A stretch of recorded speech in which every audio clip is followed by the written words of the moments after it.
Welcome to Penrose Learning, where we make understanding easy. You start by confirming prerequisites. Your phone is unlocked and you know the Android version because menu labels vary. Once ready, open Settings and look for Connections, Network and Internet, or Connected Devices. You do this now to reach the NFC toggle quickly. If you don't see the label, use the search field at the top of Settings and type NFC. Make sure Bluetooth or other radios won't interfere when you change the setting. Then move to the Connectivity section to continue. Once done opening the right menu, you'll find NFC under Connections, More Connection Settings, or Connected Devices. Menus differ across manufacturers.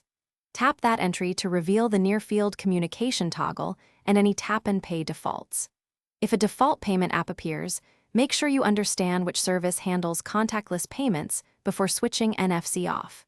You can also disable Android Beam or tap-to-pay options individually. Make the change now by toggling NFC off, but keep an eye on payment apps and transport passes that depend on it. Now finalize by toggling NFC off and watching the indicator change. Confirm by moving a contactless card or tag near the back of the phone.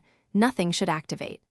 If NFC appears unchanged, restart the device and check again.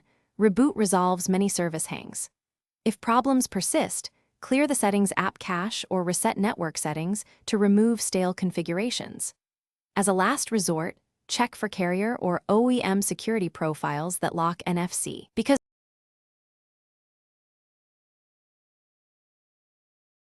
Thanks for watching. If this was helpful, leave a like and consider subscribing. See you next time.